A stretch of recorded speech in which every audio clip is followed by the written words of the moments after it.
Bien, bon matin à tous. Il y a plusieurs d'entre vous que j'ai pas eu le temps de saluer personnellement ce matin. C'est pas parce que je voulais pas le faire. C'est juste que, bon, des fois, on se court un peu plus que d'autres. Mais je veux quand même prendre le temps de vous saluer personnellement et vous dire que je vous apprécie puis je vous aime fort en Jésus-Christ. Tout le monde.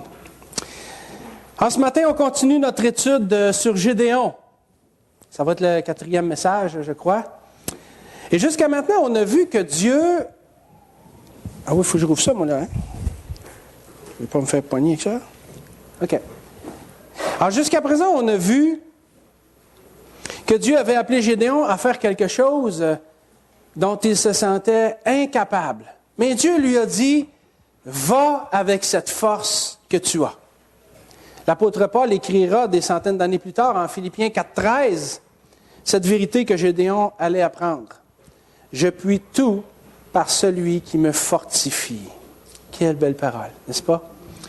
Ensuite, on a vu qu'avant de servir l'Éternel, Gédéon devait renverser l'autel de Baal qui était chez lui. Parce que, comme le Seigneur Jésus nous l'a révélé en Matthieu 6, 24, nul ne peut servir 2 maîtres. Car ou il aimera l'un et ou il haïra l'un et aimera l'autre, ou il s'attachera à l'un et méprisera l'autre. Alors Gédéon ne pouvait pas servir 2 maîtres à la fois. Il ne pouvait pas servir Baal et Dieu.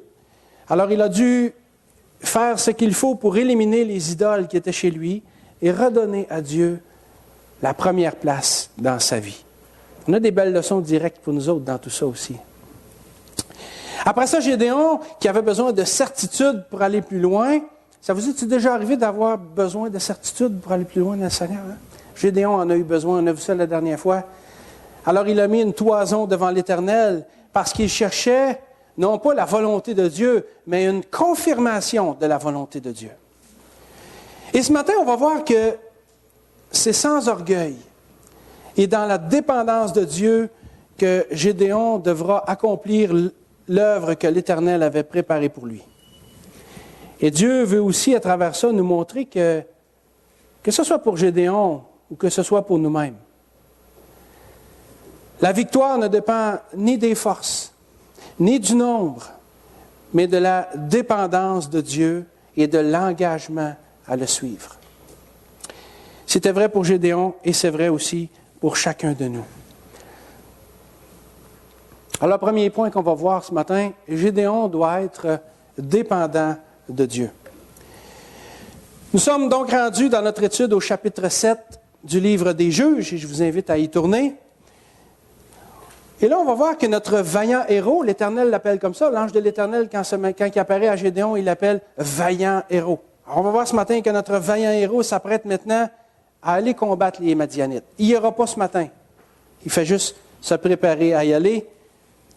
Parce que les Madianites opprimaient les enfants d'Israël depuis déjà plusieurs années et les enfants d'Israël ont crié à Dieu qui leur a envoyé ce libérateur dans la personne de Gédéon.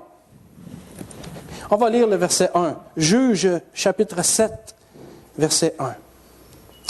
Jérubaal, qui est Gédéon, et tout le peuple qui était avec lui se levèrent de bon matin et campèrent près de la source de Harod. Le camp de Madian était au nord de Gédéon, vers la colline de Morée, dans la vallée. Alors, après avoir eu la confirmation que Dieu l'envoyait bien combattre les Madianites, on a vu ça au chapitre 6 la dernière fois, Gédéon et tout le peuple qui était avec lui, c'est-à-dire 32 000 hommes, se levèrent de bon matin pour aller à la rencontre de leurs ennemis. L'expression ici du verset 1, se levèrent de bon matin, nous révèle qu'ils étaient déterminés à battre et à gagner la bataille. Et avec raison, parce que Dieu leur avait confirmé qu'il était avec eux. Gédéon avait 32 000 soldats avec lui. C'est toute une armée. 32 000 hommes, je vais dire, ça doit être quelque chose d'assez rassurant quand on a ça en arrière de nous autres pour aller au combat. Mais c'était pas beaucoup comparativement aux Madianites, qui eux étaient 135 000. Regardez le chapitre 8 et le verset 10. Zérak et Tsalmouna, ça c'était des chefs des Madianites, étaient à Kabar et leur armée avec eux. environ 15 000 hommes, tous ceux qui étaient restés de l'armée entière des fils de l'Orient. 120 000 hommes tirant l'épée avaient été tués. Alors au départ, 120 plus 15, 135. Ils étaient au départ 135 000 soldats. Et Gédéon n'avait que 32 000 hommes avec lui. Donc les Madianites étaient au moins 4 fois plus nombreux que les enfants d'Israël. Le moins qu'on peut se dire, c'est que ça devait être assez périlleux.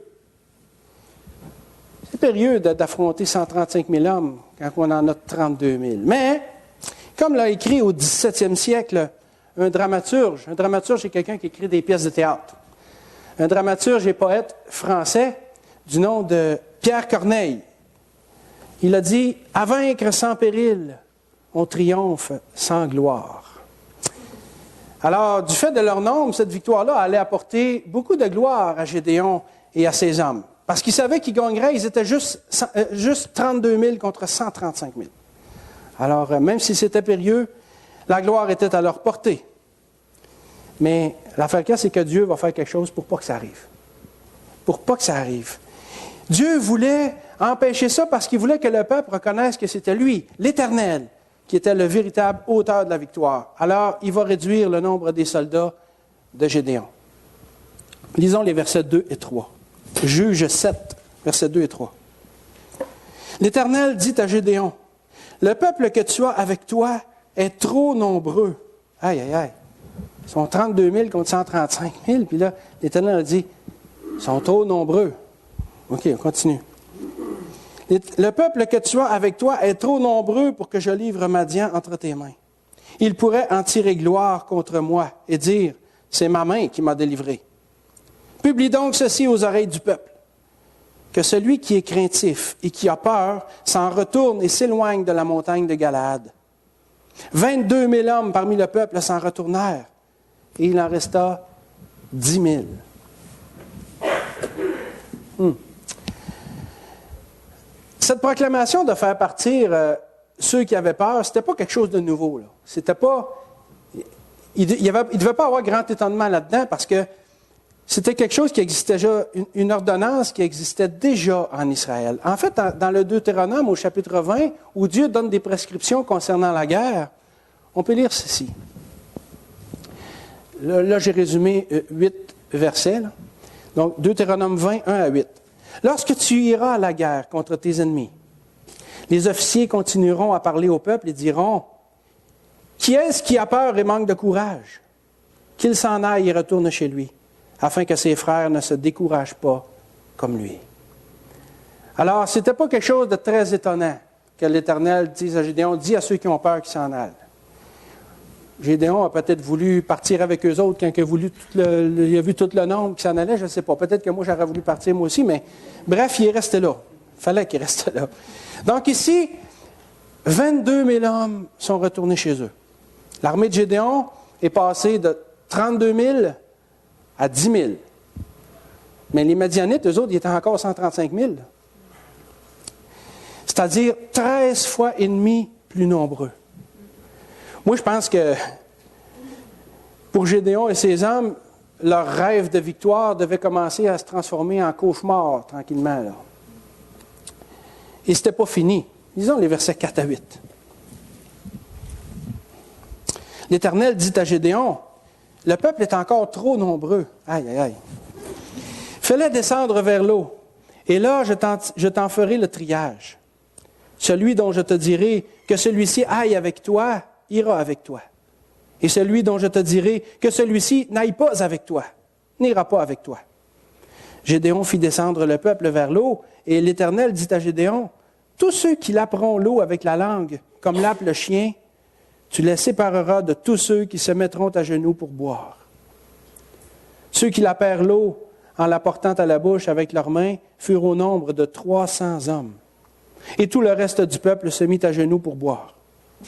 Et l'Éternel dit à Gédéon, « C'est par les 300 hommes qui ont lappé que je vous sauverai et que je livrerai Madian entre tes mains.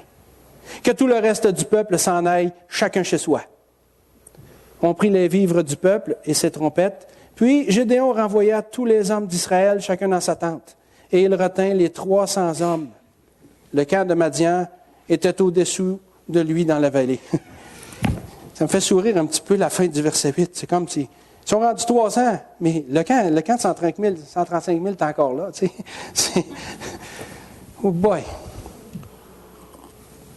Alors, ils ne sont plus maintenant que 300 contre 135 000. Là, je n'élaborerai pas sur les 300. J'ai beaucoup lu là-dessus. Là, donc, ils ont lapé. Est-ce qu'ils ont mis la face dans l'eau? Est-ce qu'ils étaient à genoux? Je ne veux pas élaborer là-dessus. Ça serait intéressant de le faire, mais ça serait de passer à côté de l'idée principale du passage. Parce que peu importe le comment et le pourquoi Dieu a choisi ces 300 hommes-là, ce qui est important de comprendre ici, c'est que la victoire de Gédéon ne dépendra pas du nombre de ses hommes, mais de la puissance de Dieu. Gédéon devra apprendre la dépendance de Dieu parce que ses ressources sont limitées. Et c'est ça qu'il faut sortir du passage. Peut-être intéressant de voir, oui, mais là, à pleine face, à genoux, on passe à côté. L'important ici, c'est que l'armée de Gédéon a été réduite à 300 hommes seulement. Donc, Gédéon doit apprendre à dépendre de Dieu. Savez-vous ça, vous autres, que c'est facile de s'enorgueillir quand on fait des choses pour le Seigneur? Moi, je le sais. Moi, je le sais. Puis c'est encore plus facile quand on a beaucoup de ressources à notre disposition. Que ce soit des ressources matérielles, des capacités intellectuelles ou physiques, que ce soit des dons spirituels, etc., ou n'importe quoi d'autre. Quand on a beaucoup de ressources à notre disposition, c'est facile d'accomplir des choses et l'orgueil, la gloire, le prestige, ça vient avec. Mais quand nos ressources sont limitées et qu'on doit quand même aller de l'avant, faire quelque chose qui est difficile, voire même impossible, là, c'est une autre histoire. Parce que dans ce temps-là, on anticipe plus facilement la défaite que la victoire. Mais quand Dieu nous demande de faire quelque chose et qu'il nous enlève nos ressources, c'est parce qu'il veut nous apprendre à dépendre de lui. Et c'est ça que Gédéon va apprendre ici. Mon petit Gédéon, je t'envoie là-bas, je t'ai traité de vaillant héros, pète-toi pas un bretelle avec ça. Tu as 32 000 hommes, check-moi aller, m'a te les baisser à 300. La marge d'erreur, la marge de manœuvre, je veux dire, pour l'orgueil, elle commence à être assez limitée. Moi, je me souviens d'une fois où je devais partager la parole de Dieu à un service funéraire. Il y avait un frère d'un Seigneur qui était décédé et c'était une des premières fois où je faisais ça, alors j'étais très nerveux. Je suis toujours nerveux, mais je pense que cette fois-là, c'était pire. C'était pire parce que même si le défunt était chrétien, sa famille ne l'était pas. Alors, je ne savais pas trop comment est-ce que l'Évangile serait reçu, puis comment est-ce que le message passerait. Puis en plus de ça, quand je suis arrivé là-bas, j'ai barré dans le dos. Vous savez que, ceux qui me connaissent depuis un bout de temps, vous savez que j'ai souvent des mal de dos, puis quand ça me pogne, bien souvent je ne suis plus capable de marcher, j'écrase à terre, puis ça peut durer des semaines. Et là, je suis arrivé là-bas, puis j'ai barré dans le dos. Et là, j'avais mal. J'avais du mal, j'étais souffrant, j'avais peine à me tenir debout. Je marchais là-bas, là, à Coop, en me tenant sur les murs, puis bon, je ne voulais pas trop que ça paraisse, mais j'étais... Comprenez-vous que mes ressources étaient assez limitées, là, tout d'un coup, là? Il n'y avait pas grand-chose qui était de mon côté. Je peux vous dire que les Madianites qui campaient devant moi étaient pas mal plus nombreux que mes propres ressources. Toutes les angoisses, tous les films que je me faisais, toutes les idées à dire « je ne serai pas capable, là, la famille, ils vont-tu me lapider? Moi, je vais-tu être capable d'aller en avant? M'as-tu faire un fou de moi? M'as-tu me mettre à broyer, à shaker? » Hey, il y en avait des Madianites dans la vallée, puis ils étaient tendus partout. Partout. Je pense que Gédéon devait sentir un peu quelque chose comme ça. Mais Dieu voulait que, tout comme Gédéon, que je dépende de lui cette fois-là. Je vais y revenir plus tard. Donc, on a vu dans le premier message que la force de Gédéon, c'était sa faiblesse. Parce qu'il était obligé de s'appuyer sur Dieu. On avait vu qu'il disait, ah, je suis le plus petit dans la maison de mon père. Il était même caché parce qu'il avait peur des Madianites. C'était un peu heureux. Je ne sais pas, péjoratif, là, c'est pas une insulte à son égard. Là. Il avait peur, puis avec raison. Et puis là, il était caché, puis il ne se sentait pas capable. Là, l'ange de l'Éternel, vaillant héros. Quoi? Et il y a quelque chose, il y a matière à se poser des questions. Tout ça pour dire que Gédéon mettait beaucoup plus en évidence ses faiblesses que ses forces. Parce qu'il n'en avait pas de force. Il était, pour lui-même, incapable d'aller à la guerre contre Madian, qui terrorisait les enfants d'Israël depuis plusieurs années. Donc, sa faiblesse était amenée à Gédéon à s'appuyer sur Dieu pour faire ce que Dieu lui demandait. C'est ça qu'on a vu dans le message qui avait pour titre « Va avec cette force que tu as ». Et ici, ça se concrétise. Ça se concrétise parce que Dieu enlève à Gédéon toute possibilité d'avoir confiance en ses propres forces. Écoutez bien, là. 300 hommes contre une armée aguerrie de soldats de 135 000. Gédéon pourra pas vaincre les Madianites s'il ne place pas sa confiance en Dieu, c'est certain. Alors, il n'y a pas beaucoup de place pour l'orgueil là-dedans. Est-ce qu'il y a une situation dans votre vie qui exige que vous fassiez confiance à Dieu malgré le peu de ressources que vous possédez? Peut-être que c'est arrivé dans le passé, peut-être que c'est présentement, et dans tous les cas, ça va arriver dans le futur. Je vous l'annonce officiellement, je ne suis pas prophète, mais si la tendance se maintient, ça va être comme ça. Parce que c'est comme ça la vie. On arrive toujours à un moment donné à un point où on doit faire confiance à Dieu dans une situation qui nous dépasse et où nos propres ressources, quelles qu'elles soient, semblent totalement nous avoir abandonnés. Si ça arrive, et quand ça va arriver, regardez pas à vous-même.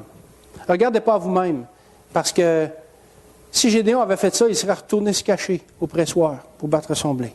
Mais le champ de bataille était en avant de lui.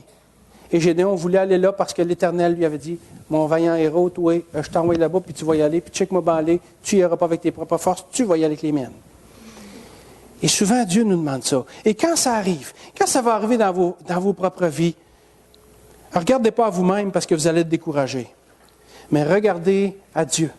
Regardez à Dieu qui est tout-puissant.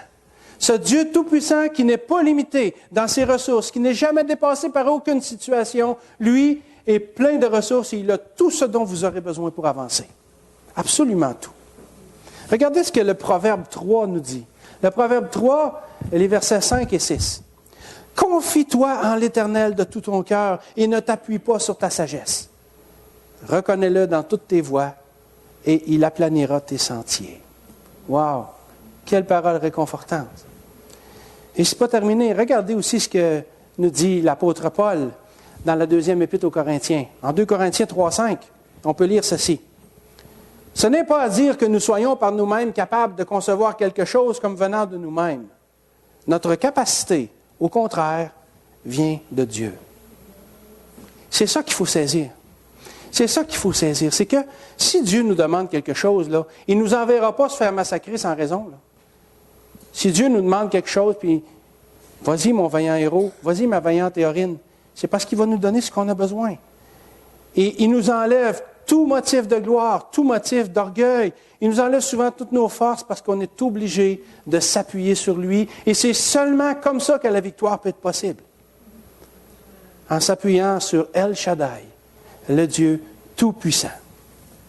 Alors, si Gédéon était un héros de la foi, quand l'ange de l'Éternel lui est apparu, il lui a dit « Vaillant héros », et l'auteur de l'Épître aux Hébreux, en Hébreux 11, 32, nous dit qu'effectivement, Gédéon était un héros de la foi.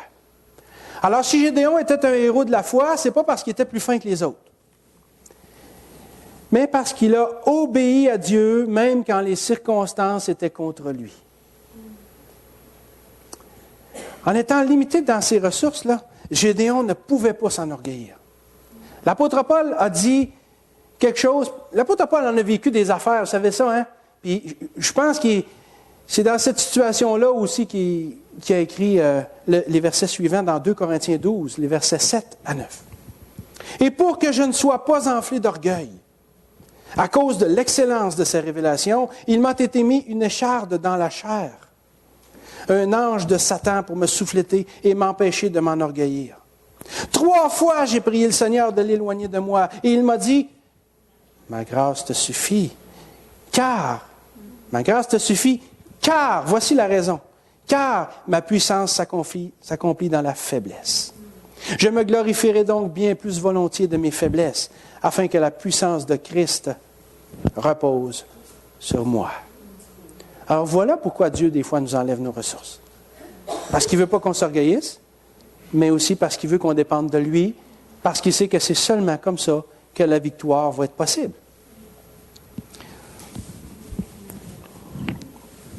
Retenons donc ceci, pour terminer le premier point, c'est que la véritable obéissance à Dieu ne doit pas se faire en fonction de nos propres capacités, mais dans notre entière dépendance de lui. Il faut remercier Dieu aussi pour nos faiblesses. C'est dur à faire ça. On entend ça souvent. Puis, je suis vraiment capable de remercier le Seigneur pour mes faiblesses? Ah, moi, Seigneur, je te remercie. Je suis assez content d'avoir mal dans le dos au matin. Mais c'est pas comme ça qu'il faut voir ça. C'est pas comme ça qu'il faut voir ça. C'est un peu ironique ce que je dis là, mais il faut savoir que nos faiblesses, là, Dieu les connaît. Puis quand on regarde plus loin, à plus long terme, on voit que comment est-ce que Dieu est souverain. Mes problèmes de dos que j'ai eus, là, j'en ai eu pendant des années. Quand je suis venu au Seigneur, j'espérais donc que le Seigneur me guérisse de ça. On m'avait dit, le Seigneur peut guérir. Puis, oui, puis je l'ai prié pour ça. Mais il ne me guérissait pas. Mais à un moment donné, j'ai accepté ma situation. J'ai dit, OK, Seigneur, c'est correct, j'accepte ma situation. Je n'étais pas encore rendu à le remercier pour ma situation, mais je l'avais accepté. Parce qu'on sait que, oui, Dieu peut guérir, mais Dieu n'accepte pas toujours de guérir parce qu'il y a un plan. Il y a un plan. Puis la souffrance, l'épreuve, la maladie, ça fait partie du plan de Dieu. Tout ça, c'est un tout, là. Et ça ne lui enlève rien le pouvoir de guérir, mais des fois, il choisit de nous laisser dans cet état-là parce que lui, c'est des affaires que nous, on ne sait pas. Et ce que j'ai réalisé encore quelques années après, c'est que mes problèmes de dos ont fait que ma mère, 4 ans après ma propre conversion, s'est donnée au Seigneur elle aussi. J'ai écrit un petit traité qui est en arrière qui s'appelle « Angoissé face à la maladie ». Si vous voulez connaître l'histoire, c'est écrit là-dedans. Bref, aujourd'hui, sachant ça, je peux remercier le Seigneur pour mes problèmes de dos. Merci Seigneur. Merci Seigneur parce que mes problèmes de dos ont fait que ma mère s'est donnée à toi. Ah, il aurait pu prendre un autre moyen, mais il a décidé de prendre celui-là. Alors moi, merci Seigneur. Hein? Comment de fois, si on regarde en arrière et qu'on est honnête avec nous-mêmes et qu'on regarde la situation objectivement, on peut voir qu'à cause de nos faiblesses, à cause de nos souffrances, à cause de nos épreuves, il est arrivé de grandes bénédictions dans notre vie ou dans celle des autres. Yolande nous a partagé son témoignage et puis c'est un peu à travers le cancer que le Seigneur a touché son cœur. Puis, hein? Alors, oui, elle pourra se plaindre, mais aujourd'hui, elle est reconnaissante. Elle dit, regarde, même si j'ai eu le cancer, dans le fond, ça a débouché sur mon salut. C'est merveilleux, n'est-ce pas, Yolande? Tu vois ce que je dis là? Bon.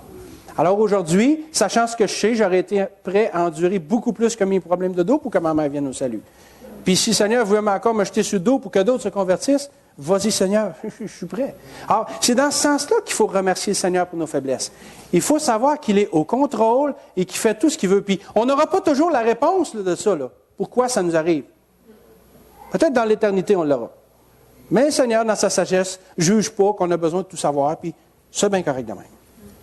Alors, remercions Dieu pour nos faiblesses, parce que son plan s'accomplit, mais aussi parce que nos faiblesses nous empêchent bien souvent de retirer pour nous-mêmes une gloire qui revient à Dieu. C'est à lui qu'il faut que la gloire aille. On n'est rien, nous autres. En lui, on est quelque chose. Mais par nous-mêmes, on n'est rien. Alors, sachons lui retourner la gloire, afin que, comme l'apôtre Paul le termine ce verset-là, afin que la puissance de Christ repose sur nous pour l'accomplissement de son plan. Deuxième point. Gédéon doit être fortifié par Dieu. La dépendance de Dieu, c'est premièrement avoir une grande confiance en lui. Je ne peux pas être dépendant volontairement du Seigneur si je n'ai pas confiance en lui. Alors, la dépendance de Dieu, c'est premièrement une grande confiance en lui, mais ça ne se limite pas à ça. Ça implique aussi qu'on doive passer à l'action. Parce que c'est comme ça qu'on prouve notre foi et qu'on va avoir le loisir de voir Dieu agir. Parce que si je dis, oui, moi j'ai la foi, oui, j'ai la foi, oui. Si David est électricien, là, il joue dans le panneau électrique chez nous, là, puis là, il dit, Tony, tu me fais-tu confiance en électricité? Ben oui, hey, écoute, t'es électricien, viens ici. Mets ton doigt dans le trou, là. Non. Ah non, je te le dis, mets ton doigt dans le trou. Sûr? Est-ce que je lui fais vraiment confiance? Non, mais il faut que je passe à l'action. Check-moi balai, mon David, regarde. Pac! Là, j'ai fait confiance. Ah, il faut passer à l'action. Si je dis que j'ai confiance en Dieu, je dois être capable de passer à l'action. Cependant, obéir à Dieu et être dépendant de lui, ça n'enlève pas toutes nos craintes, là. Puis Dieu, ça, il sait. Alors, il fait ce qu'il faut pour nous rassurer puis nous fortifier quand on en a besoin. Parce que Dieu sait qu'on a... Le Seigneur sait c'est quoi la peur, hein? Il a eu peur à Gethsémani, le Seigneur. Il a eu peur à Gethsémani. Il était tellement angoissé qu'il a transpiré des grumeaux de sang. C'est ce qu'on appelle l'hématidrose. C'est dû à un stress intense, une anxiété extrême.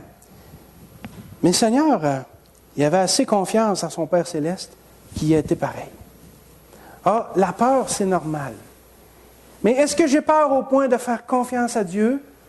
Pareil, c'est là que ça fait une différence. Si Dieu me dit, Tony, je t'enlève tes faiblesses, mais maintenant, avec tes faiblesses, tu vas aller là-bas, comme il a dit à Gédéon, ben là, il faut passer à l'action. Il faut passer à l'action. Parce que c'est comme ça qu'on prouve véritablement notre foi. Alors, pour revenir à ce que je vous racontais concernant le service funéraire tout à l'heure, en plus de mon manque d'assurance, ma peur, j'étais barré dans le dos et je souffrais beaucoup physiquement. En fait, je voulais obéir au Seigneur, puis apporter l'Évangile à ces gens-là. C'est ça qui me motivait. Quand je fais un service funéraire, c'est parce que j'ai l'occasion d'apporter l'Évangile. Et c'est ça qui me drive, c'est ça qui est mon moteur. Mais là, il me semble que j'aurais sauté mon tour, là. Ça allait pas bien. Ça allait pas bien dans ma tête, ça allait pas bien dans mon corps. J'avais peur. Je n'étais pas confiant, j'étais tremblant. J'étais faible, dans tous les sens du mot. Et là, j'ai crié à Dieu. J'ai dit, Seigneur, fais quelque chose. Fais quelque chose. Parce que je voulais y aller, là, mais je dis, écoute, je ne peux pas, moi, demander aux gens qui me traînent chacun. On va l'air de quoi? Moi, ils vont juste regarder que j'ai de l'air et ils n'écouteront pas ce que je vais dire. J'étais dans le trouble, là. Mais le Seigneur savait tout ça. Il connaissait ma situation, alors il m'a envoyé des frères et sœurs qui ont prié avec moi. À ce moment-là, il y avait Ronald, il y avait Louise, il y avait Robert. Il y en avait peut-être un ou deux autres aussi, là. Ils ont prié avec moi et ça m'a fait tellement de bien, là, que mon courage m'est revenu. Puis j'ai su à ce moment-là que Dieu me rendrait capable de faire ce que je devais faire cette journée-là. J'ai su que malgré mes faiblesses, je pourrais accomplir ce que je devais faire parce que Dieu m'a fortifié d'une façon bien à lui. Si les gens, les employés du salon étaient venus me voir, ils m'auraient dit, écoute, tu es capable, ou lâche pas. Oh. Mais quand mes frères et sœurs viennent me voir et disent, écoute, on va prier avec toi. Ils ont mis les mains sur moi puis ils ont prié. Comment est-ce que je me suis senti en dedans? Ça m'a fait tellement de bien, là. Le Seigneur m'a fortifié par sa présence. Puis par le soutien de mes frères et sœurs dans la foi. Comme ça m'a fait du bien. Le Seigneur savait que c'est ça que ça me prenait et rien d'autre. Rien d'autre. Alors non seulement j'ai pu me tenir debout pour parler aux gens, sans que ça paraisse trop que j'étais mal en point, mais aussi après ça, pendant le repas qui a suivi, il y a toujours un repas, vous savez, et là il y a plein de gens qui sont venus me voir, puis ils m'ont posé des questions et j'ai pu approfondir l'Évangile avec quelques personnes. J'ai pu annoncer l'Évangile, j'ai pu parler encore. Mais voyez-vous, si je m'étais arrêté à mon propre état, à mes faiblesses, ces gens-là n'auraient pas entendu l'Évangile. Le frère qui était là, à qui on était là pour rendre hommage, aurait peut-être eu, il y aurait certainement eu un hommage quand même, mais ça n'aurait pas été. Comprenez qu'on aurait passé à côté de quelque chose, là. C'est moi qui devais le faire. Puis même dans mes faiblesses, le Seigneur m'a fortifié. Il m'a dit, Tony, vas-y, mon vaillant héros. Appuie-toi pas sur toi, tu n'es même pas capable de te tenir debout. Appuie-toi sur moi. Comprenez où je veux en venir?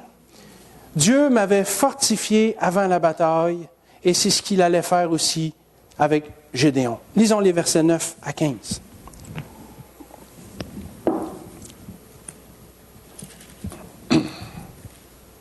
L'Éternel dit à Gédéon pendant la nuit, « Lève-toi, descends au camp, car je l'ai livré entre tes mains.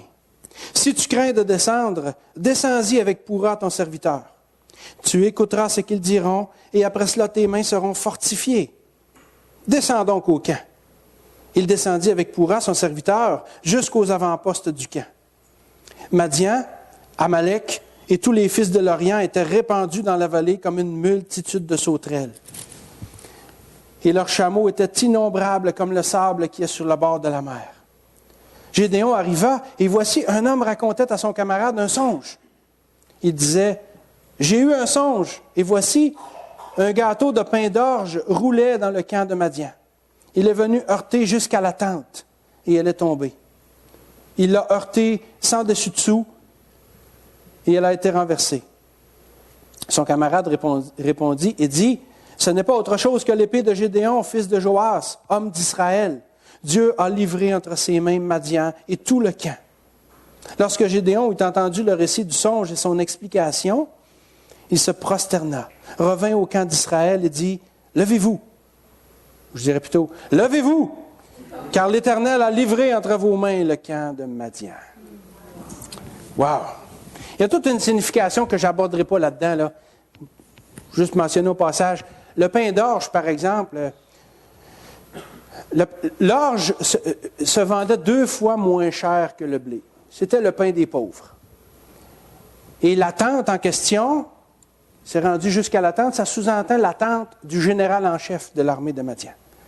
Alors, un petit pain de rien qui fait renverser la tente du grand général, ça nous montre que c'est la faiblesse d'Israël qui va... C'est par la faiblesse d'Israël que Dieu va donner la victoire et que Madianite va être renversé. Bon, je ne veux pas aller plus loin là-dedans, là, mais parce que l'idée, c'est quand même, je ne veux pas passer non plus, encore une fois, à côté du thème principal du texte, qui est que Dieu a révélé à Gédéon que Madian serait battu.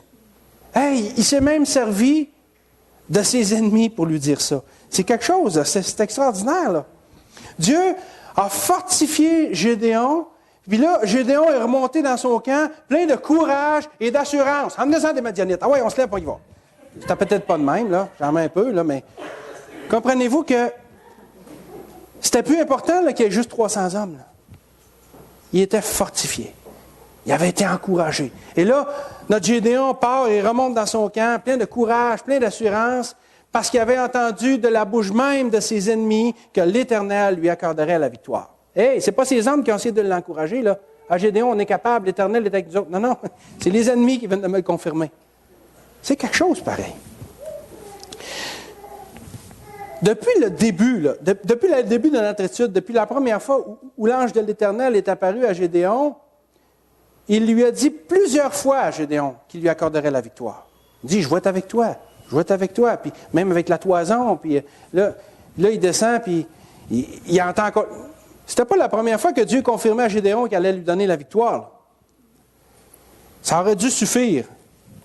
Mais je pense qu'il ne faut pas être trop dur avec Gédéon. On peut dire, mais voyons donc, il était dur de la comprenure, là, lui, là. Non, soyons pas trop durs avec Gédéon parce qu'on est souvent comme lui. Êtes-vous comme ça? Moi, je suis comme ça, en tout cas. C'était la 4e fois que Dieu donnait un signe à Gédéon, mais je pense que moi, si j'avais été à sa place, là, c'était à toutes les 10 minutes que j'aurais demandé un signe à Dieu.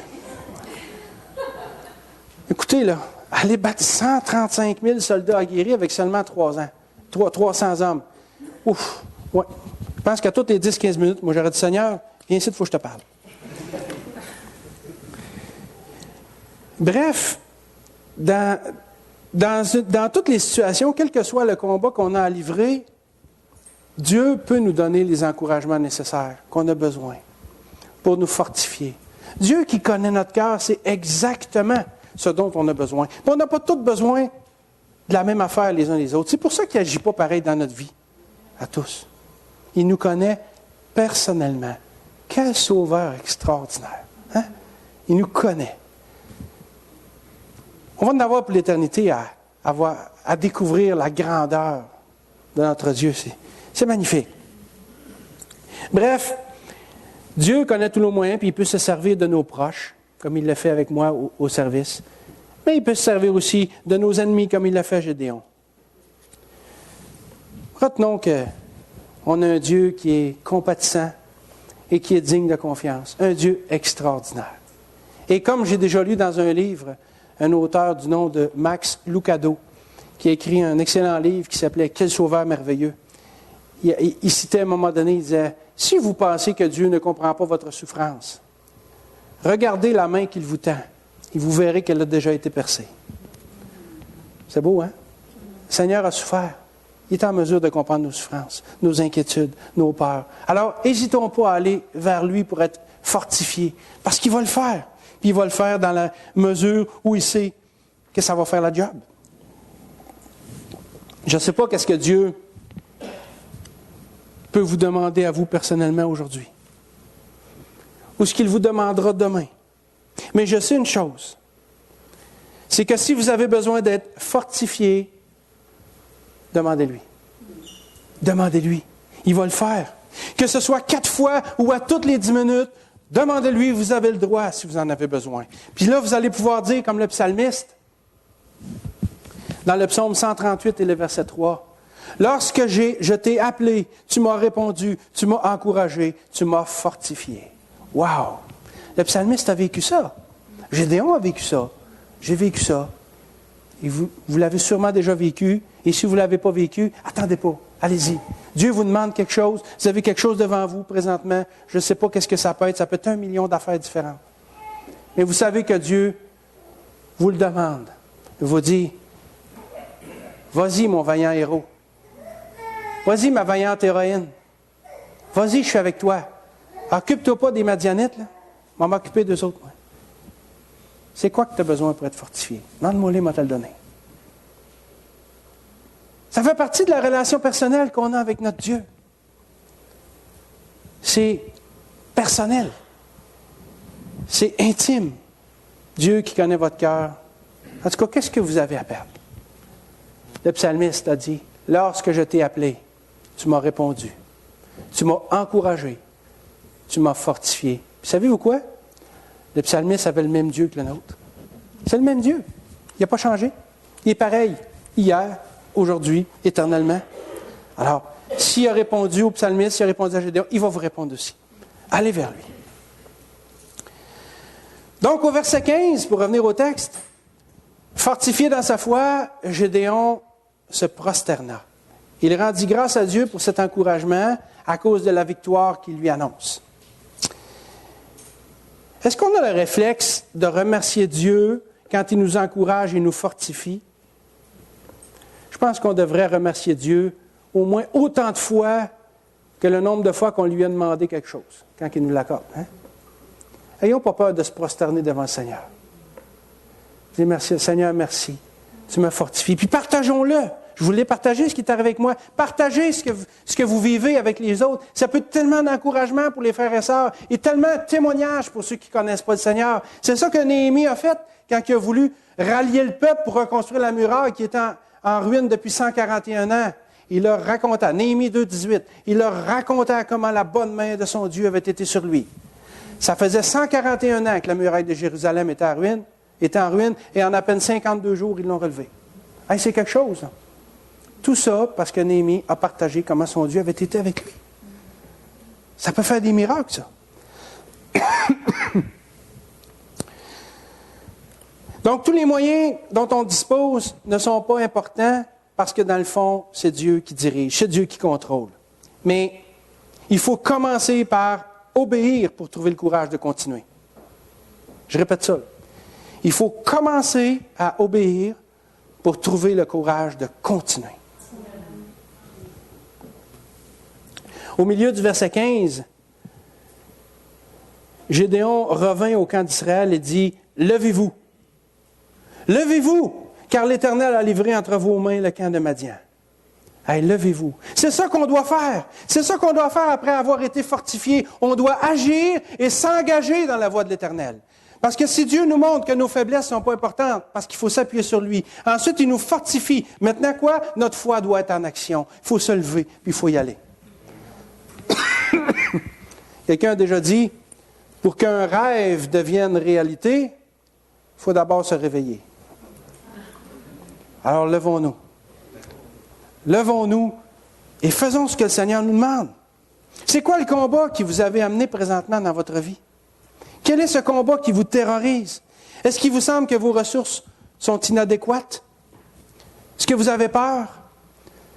Avez-vous l'impression, comme Gédéon, que Dieu vous demande de faire quelque chose qui est impossible? Si oui, écoutez cette parole du Seigneur Jésus. Cette parole écrite en Luc 18, 27. Jésus répondit, « Ce qui est impossible aux hommes est possible à Dieu. » Voilà pourquoi on doit aller vers lui et qu'on ne doit pas regarder à nous-mêmes et à nos propres faiblesses. C'est sûr que ça peut nous sembler impossible puis gros ce que Dieu nous demande, mais c'est impossible pour nous, ça ne l'est pas pour Dieu. Il est le El Shaddai. Il est le Dieu Tout-Puissant, le Dieu qui a créé l'univers. Il n'y a rien de trop difficile pour Dieu. Il y a même trop et Dieu, ça ne va pas dans la même phrase. Il n'y a rien de difficile pour Dieu. Parce qu'il n'y a pas de difficulté dans le Dieu Tout-Puissant. Il n'y a aucune difficulté.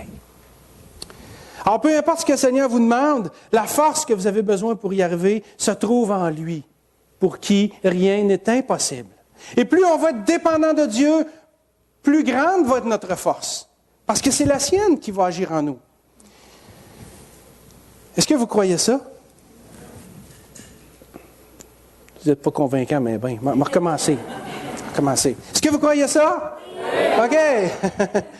Alors, si vous croyez ça, fortifiez-vous dans le Seigneur, laissez-le vous convaincre, puis levez-vous. Levez-vous et obéissez à ce qu'il vous demande, chacun de vous, pour votre vie aujourd'hui. Levez-vous.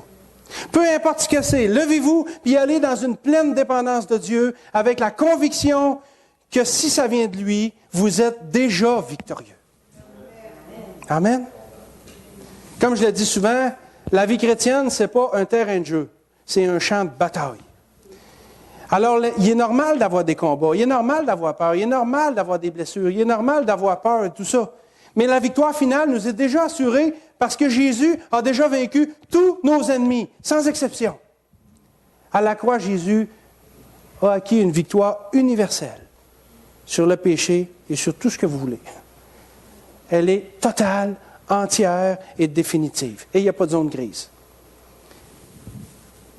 Est-ce que ce n'est pas là la meilleure des raisons de se fortifier dans le Seigneur, sachant qu'on est déjà victorieux en lui? Il faut apprendre à dépendre de lui et à se lever. Levez-vous, nous dit le texte. Levez-vous, car l'Éternel a livré entre vos mains votre ennemi. Ça peut être Madian, ça peut être n'importe quoi d'autre. Mais levez-vous, parce que Dieu l'a déjà livré entre vos mains. Il vous appelle, il vous dit, va mon vaillant héros, va avec la force que tu as. Ta force, c'est la mienne qui coule en toi. Oublie tes faiblesses, avance. Puis je vais te fortifier quand tu vas en avoir besoin, même si c'est à toutes les 10 minutes. Je vais te fortifier. L'ennemi de Gédéon, c'était les Madianites. Mais quel est le vôtre? Quel qu'il soit, vous pouvez l'affronter avec la force et la dépendance de Dieu. Mais levez-vous. Allez-y. Le pire de nos ennemis, là, le pire de tous, là, même beaucoup plus redoutable que les Madianites, savez-vous c'est quoi? C'est la mort. C'est la mort. La mort physique, bien sûr, mais la mort spirituelle aussi. Parce qu'elle est la séparation éternelle d'avec Dieu. Mais Jésus a vaincu même cet ennemi-là. Hey, wow! Jésus a vaincu la mort. Il a vaincu le plus terrifiant de tous nos ennemis. Sur la croix, Jésus est mort avec nos péchés, mais le tombeau n'a pas été capable de le retenir parce qu'il est ressuscité 3 jours plus tard. Ainsi, la parole de Dieu nous dit, en Luc 20, 38, « Or, Dieu n'est pas le Dieu des morts, mais quoi? Des vivants. Il est le Dieu des vivants parce qu'il a vaincu la mort. Et cette mort, qui est votre pire ennemi, et le mien aussi, Jésus l'a déjà vaincu, et il nous dit que la victoire nous est déjà acquise en lui et par lui. Amen? C'est pas extraordinaire, ça? Peut-être que ce que Dieu vous demande ce matin, c'est de vous lever et d'aller à lui pour être sauvé. Ben, levez-vous, faites-le. Allez-y. Vous m'entendez dire ça dans tous mes messages depuis des années. Puis je le sais, parce qu'on me l'a dit à plusieurs reprises, que ça peut venir redondant. Mais je vais vous dire une chose. Tant que Dieu va me demander de le faire, je vais le faire. Je n'arrêterai pas de prêcher l'Évangile. Parce que l'Évangile, nous dit la parole de Dieu, c'est la puissance de Dieu pour le salut de quiconque croit. Et c'est pour ça qu'il faut prêcher l'Évangile. Et c'est pour ça qu'il faut l'assimiler, cet Évangile, et vivre avec. L'Évangile, c'est le début de notre vie chrétienne. Mais l'Évangile est la continuité de notre vie chrétienne aussi. Sachant que nos ennemis sont vaincus, qu'on a la victoire sur tout, on doit avancer avec la Seigneur. Levez-vous. Levez-vous. Faites ce que Dieu vous demande ce matin. Est-ce que Dieu vous demande d'aller à lui pour être sauvé? Peut-être que vous ne l'avez jamais fait. Faites-le ce matin. Faites-le. Dieu a mis ce fardeau sur mon cœur de prêcher la bonne nouvelle de Jésus-Christ mort et ressuscité. Il n'est pas juste mort, il est ressuscité. Pour accorder le salut à quiconque le désire. Peut-être que ça fait des années que vous entendez l'Évangile sans jamais vous l'être vraiment approprié. Faites-le ce matin. Faites-le ce matin. N'attendez pas. Dieu vous y appelle. Il te dit, lève-toi, car l'Éternel a livré ton ennemi entre tes mains. Vous pouvez être victorieux sur la mort, parce que Jésus a déjà vaincu l'ennemi. Cet ennemi auquel tu vas être confronté tôt ou tard. Cet ennemi qui est le plus redoutable des ennemis, et il veut t'anéantir. Sois certain de ça. Est-ce que tu vas affronter la mort tout seul, chargé de tes péchés? Ou avec le sang de Jésus-Christ, qui purifie de tout péché. Lève-toi. Qu'est-ce qui t'empêche d'aller à la croix ce matin pour recevoir le pardon de Dieu? Définitivement. Si tu choisis de te soumettre à Dieu et de lui confier ta vie et ton âme, la victoire t'appartient déjà. Mais dans le cas contraire, c'est une éternité de souffrance et de regret qui t'attend. Mais ça peut sembler une mauvaise nouvelle, mais il n'y a aucune raison pour que ça se termine comme ça. Le Seigneur t'a dit, lève-toi ce matin. Va à la croix. Sois purifié par mon sang. Est-ce que c'est ça que le Seigneur te demande ce matin? Vas-y. Lève-toi, car l'Éternel a livré ton ennemi entre tes mains. Dis à Jésus que tu crois en lui, que tu crois que sans lui, tu es perdu. Dis-lui que tu veux de lui pour l'éternité. Demande-lui de se sauver, c'est tout. Des fois, on a l'habitude de faire des belles, grandes prières toutes faites. C'est juste un guide. Mais un matin, j'ai juste envie de vous dire, si c'est ton cas, ouvre ton cœur, va à la croix, puis parle au Seigneur. Je n'ai pas besoin de te dire quoi dire. Il sait. Il va dans ton cœur, puis si tu es sincère, tu vas être victorieux de la mort. Lève-toi. Lève-toi. Puis là, je ne vous fais aucune fausse promesse. Je pourrais bien vous dire, comme c'est de plus en plus la mode aujourd'hui dans les milieux évangéliques, viens à Jésus, puis tu n'auras plus de problèmes. Tous tes problèmes vont te finir. C'est pas vrai. C'est pas vrai, ça. Vous allez en avoir des problèmes, puis peut-être encore plus qu'avant. Mais la victoire vous est déjà acquise. À quoi bon ça en faire avec nos problèmes? On a déjà la victoire, on attend juste le moment de la saisir pleinement. Mais en étendant sur le champ de bataille, il faut combattre, sachant que même qu'on arrive au bout, on est déjà victorieux. Ce que les soldats en Irak ou en Afghanistan ne savent pas. Ils espèrent qu'ils vont sortir victorieux du champ de bataille, mais ils ne savent pas. Nous autres, on est sur le champ de bataille, puis on sait qu'on est déjà victorieux. Amen? Amen. Allons à lui. Lève-toi. Lève-toi. Jésus a déjà vaincu ton ennemi. Et peut-être que tu as besoin d'être assuré pour y aller. Ben vas-y. Demande au Seigneur, puis laisse-le te convaincre. Son esprit va savoir comment s'y prendre pour te convaincre. Il va te fortifier, il va te faire connaître ce que tu as besoin de savoir, puis tu vas la saisir, cette victoire-là. Vas-y, va à lui sans orgueil, avec un cœur bien disposé, et laisse-le te sauver ce matin. En conclusion, Gédéon avait seulement 300 hommes. C'est le titre du message. Seulement 300 hommes. Seulement 300 hommes avec lui pour affronter une armée de 135 000 soldats ennemis. Mais comme on l'a vu ce matin, la victoire, de toute façon, ne dépend pas de Gédéon ou de ses forces, ni du nombre de ses soldats, mais de son obéissance. Il faut obéir. Et obéir dans la dépendance de Dieu et de son action. Gédéon s'est levé, puis il a été. On va voir dans le prochain message que les 300 hommes, là, ne servent pas à grand-chose, finalement, de toute façon. Mais en attendant, faisons comme Gédéon. Fortifions-nous dans le Seigneur, frères et sœurs.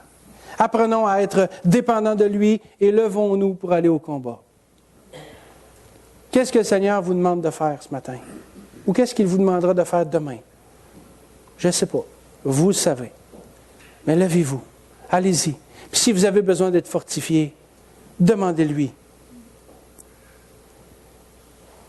Jusqu'à ce qu'on soit réunis avec le Seigneur, l'ennemi campe devant nous, comme une multitude, avec ses chameaux, ses ânes, comme on a vu tout à l'heure dans le texte. Ça devait être assez impressionnant, mais c'est pas grave. Préparons-nous, levons-nous et préparons-nous pour le combat.